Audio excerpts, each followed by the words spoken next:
तो 8 फरवरी को जब मियां नवाज शरीफ साहब और चौधरी साहब के हल्के में वोट डाल कर आए थे तो उन्होंने बड़ा क्लियर एक स्टेटमेंट दिया था, खुदारा ये जुल्म मत करें कि एक मखलूत हुकूमत बनाएं, बल्कि जो भी जमात आए उसको सिंपल मेजॉरिटी या 2/3 अक्सरियत मिलनी चाहिए। इसमें कोई दो राय नहीं है कि अवाम ने भरपूर तरीके से हिस्सा जरूर लिया इस इलेक्शन में, लेकिन ये ऐसी सिचुएशन थी जिसको पहले से प्रेडिक्ट किया जा रहा था। बज़ाहिर इस वक्त सही देखा जाए तो सही मायनों में ना नून लीग ये ओहदा लेने में दिलचस्पी रखती है और ना ही पीपल्स पार्टी, लेकिन किसी ना किसी को आगे बढ़कर ये ओहदा लेना होगा या किसी ना किसी को आगे कर ये ओहदा दे दिया जाएगा। यकीनन आप पार्लियामेंट में पहुंच जाएंगे, लेकिन अगर उसके लिए आप एक एग्रेशन का रास्ता अपनाएंगे और आप सिर्फ ऐसी सियासत करेंगे जिसमें ना खुद खेलना है ना किसी और को खेलने देना है, तो फिर आई थिंक हम एक ऐसे दौर में चले जाएंगे जिसमें इदारे हुकूमतों का जो पूरा निज़ाम है, जो पूरी बिसात है, उसको लपेट सकते हैं।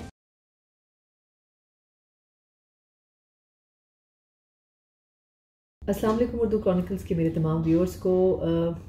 ये जो अभी तक की सिचुएशन है पॉलिटिकल, इसके ऊपर बड़ा ज़रूरी था कि हम भी अपने दो सेंस ऐड करें, क्योंकि हर गुजरते दिन, बल्कि मेरा ख्याल है हर गुजरते घंटे के साथ सिचुएशन जो है वो बहुत तब्दील हो रही है। सबसे पहले तो ये कि 8 फरवरी के हवाले से जो नताइज की बात की जा रही थी और जो स्पेकुलेशंस थी, मेरा ख्याल है कि उसके ऊपर हमें बहुत ज़्यादा हैरान होने की ज़रूरत नहीं है। उन चंद लोगों में मेरी भी अदना सी राय शामिल थी कि यकीनन इस मरतबा जो पार्लियामेंट बननी है वो एक हंग पार्लियामेंट की सिचुएशन होगी, जो मुस्लिम लीग नून की एक्सपेक्टेशंस थी इदारों के साथ कि उनको 2/3 अक्सरियत या कम से कम सिंपल मेजॉरिटी मिलेगी। मेरा ख्याल है कि ये एक्सपेक्टेशंस ज़्यादा थी और इसके ऊपर काफ़ी महीनों से बहुत से लोग, बहुत से सहाफ़ी, तज्ज़ियाकार, एंकर्स बात कर रहे थे कि जो भी पार्लियामेंट बनेगी उसमें किसी भी पॉलिटिकल पार्टी को अक्सरियत नहीं दी जाएगी। तो आई थिंक ये अकॉर्डिंग टू एक्सपेक्टेशंस हुआ, क्योंकि अगर आपको याद हो तो 15 जनवरी से पहले कोई भी political party other than Peoples Party election campaign नहीं कर रही थी। मुस्लिम लीग नून ने बहुत लेट अपनी कैंपेन शुरू की, क्योंकि उनकी जो अंडरस्टैंडिंग थी वो ये थी कि जब तक हमें हमारे टर्म्स के ऊपर कंसेंट नहीं मिलेगी तब तक शायद हम भरपूर कैंपेनिंग नहीं कर सकते। लेकिन खैर फिर मियां नवाज शरीफ साहब को लाया गया, उनको कैंपेन का हिस्सा बनाया गया। और अगर आपको याद हो तो 8 फरवरी को जब मियां नवाज शरीफ साहब और चौधरी साहब के हल्के में वोट डाल कर आए थे तो उन्होंने बड़ा क्लियर एक स्टेटमेंट दिया था, और वो स्टेटमेंट अवाम से ज्यादा इदारों को कोट करते हुए था या मुखातिब करते हुए था कि खुदारा ये जुल्म मत करें कि एक मखलूत हुकूमत बनाएं, बल्कि जो भी जमात आए उसको सिंपल मेजॉरिटी या 2/3 अक्सरियत मिलनी चाहिए। तो वो ये पैगाम देना चाहते थे कि आप मखलूत हुकूमत का तजुर्बा ना करें, लेकिन इवेंचुअली तजुर्बा वही हो रहा है। अब इसको हम जो भी कह लें कि ये अवाम का मैंडेट है या नहीं है, इसमें कोई दो राय नहीं है कि अवाम ने भरपूर तरीके से हिस्सा जरूर लिया इस इलेक्शन में, लेकिन ये ऐसी सिचुएशन थी जिसको पहले से प्रेडिक्ट किया जा रहा था। अब इसमें एक सेम जो पॉलिटिक्स है वो पीपल्स पार्टी कर रही है कि वो हुकूमत को सपोर्ट भी करना चाहती है, वज़ारत उज़्मा के कैंडिडेट को भी सपोर्ट करना चाहती है, लेकिन वो ये भी चाहते हैं कि वो अपोजिशन का हिस्सा बने और उनको चेयरमैनशिप भी चाहिए सेनेट की, उनको स्पीकर कौमी असम्बली की सीट भी चाहिए और उनको जो सदारती कुर्सी है वो भी चाहिए। यानी कि वो अपनी टर्म्स के ऊपर अपने कार्ड्स बहुत अच्छे प्ले कर रहे हैं। उनको अहम तरीन ओहदे चाहिए, लेकिन जो वज़ारत उज़्मा जो सबसे ज़्यादा मुश्किल ओहदा है इस वक्त के फैसलों को मद्देनजर रखते हुए, क्योंकि आपका IMF से जो एग्रीमेंट है वो मार्च में ख़त्म होने जा रहा है, आपको एक नया एग्रीमेंट करना है, एक नए मुतालबात की लिस्ट आपको मिलेगी, आपको नए कॉम्प्रोमाइज़ करने पड़ेंगे इकोनॉमी के साथ भी और अवाम के साथ भी। तो आई थिंक ये मुश्किल टास्क को नून लीग को देना चाहते हैं और वो चाहते हैं कि ये सारा जो मलबा है इन मसाइल का और इन इशूज़ का वो नून लीग के ऊपर पड़े।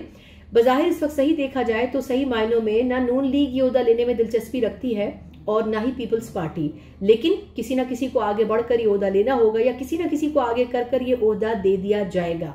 और शायद यही वजह है कि नवाज शरीफ साहब बैकआउट कर गए हैं और शहबाज शरीफ साहब को आगे कर दिया गया है, नॉमिनेट कर दिया गया है, क्योंकि इदारों के साथ उनके टर्म्स बहुत अच्छे रहे हैं, इसलिए अल्टीमेट चॉइस उन्होंने ही बनना था। अगर तो 2/3 मेजॉरिटी मिलती या कम से कम सिंपल मेजॉरिटी मिलती तो फिर शायद नवाज शरीफ साहब कैंडिडेट होते, लेकिन क्योंकि सिचुएशन ऐसी नहीं है इसलिए शहबाज शरीफ साहब अब आगे आए हैं और मुमकिन तौर पर वही प्राइम मिनिस्टर बनेंगे। लेकिन अब देखना ये होगा कि जो पाकिस्तान तहरीक इंसाफ ये क्लेम कर रही है कि हमने 160 से 70 के करीब नशिस्तें जीती हैं और हमारी 70 नशिस्तों को हाईजैक कर लिया गया है। इसमें कुछ बैटल ग्राउंड ऐसे हैं, कुछ हल्के ऐसे हैं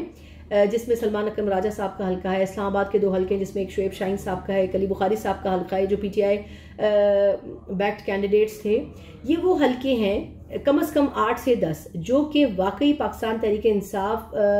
के पास जिसमें मजबूत सबूत मौजूद हैं, और अगर वो इलेक्शन कमीशन उनको एड्रेस नहीं कर रहा है, लेकिन अगर वो हाई कोर्ट्स में एड्रेस हो जाते हैं तो ये नशिस्तें बड़ी आसानी से पाकिस्तान तहरीक इंसाफ के पास चली जाएंगी। तो आई थिंक पाकिस्तान तहरीक इंसाफ इस पोजीशन में होगी कि खैबर पख्तूनख्वा में तो वो हुकूमत बनाए, लेकिन उसके साथ वफाक में एक मजबूत अपोजिशन बने। हुकूमत बनाने का मौका शायद उनको ना मिल सके वफाक में, लेकिन इसमें यह भी एक मद्देनजर रखनी होगी बात कि जो नॉमिनेशंस की जा रही हैं वो बड़ी समझदार होनी चाहिए या समझदार तरीके से होने चाहिए। अली अमीन गंडापुर साहब के हवाले से मैं जाते जाते ये जरूर कहना चाहूंगी कि वो एक कॉन्ट्रोवर्शियल पर्सनैलिटी हैं, उनके हवाले से कॉन्ट्रोवर्सीज रही हैं। तो अगर पाकिस्तान तहरीक इंसाफ किसी और चॉइस को सामने लाती तो शायद वो केपी के अवाम के मैंडेट का एहतराम भी होता और पाकिस्तान तहरीक इंसाफ का एक समझदाराना फैसला भी होता। लेकिन अगर ऐसा नहीं किया गया, जो खुद उनकी ही जमात के आतिफ खान साहब और इस किस्म के दीगर लोग भी सोशल मीडिया पर जब उनकी नॉमिनेशन हुई तो कहते रहे, तो आई थिंक इसके ऊपर थोड़ा गौर करने की जरूरत है कि जिन लोगों को नॉमिनेट किया जा रहा है बानी चेयरमैन की तरफ से, उन लोगों की अपनी प्रेस्टीज कैसी है, अपनी पोर्टफोलियो कैसे हैं और वो आगे चीजों को लेकर कैसे चलेंगी। क्योंकि अगर वफाक में एक अच्छी अपोजिशन के तौर पर और सूबे में एक अच्छी हुकूमत के तौर पर पाकिस्तान तहरीक इंसाफ ने परफॉर्म कर दिया तो आई थिंक ये बड़ा मुश्किल होगा अगले इलेक्शन में पीटीआई को शिकस्त देना। लेकिन अगर आप यही करते रहे कि आपने ना हुकूमत को चलने दिया, ना अपोजिशन बन के आपने किसी काम को होने दिया, मुश्किल फैसलों में आपने सपोर्ट नहीं किया, तो ना तो इदारे बर्दाश्त करेंगे कि ये पार्लियामेंट कंटिन्यू करे और ना ही ये हुकूमत कंटिन्यू कर सकेगी। तो वो मेरा ख्याल है कि हम एक ऐसी एक्सरसाइज में चले जाएंगे जिसमें वो कुछ भी हो सकता है जो कि पाकिस्तान की सियासी जमातें मेरा ख्याल है नहीं चाहेंगी। तो अगर हमने पाकिस्तान के मफाद का सोचना है तो फिर सियासी जमातों को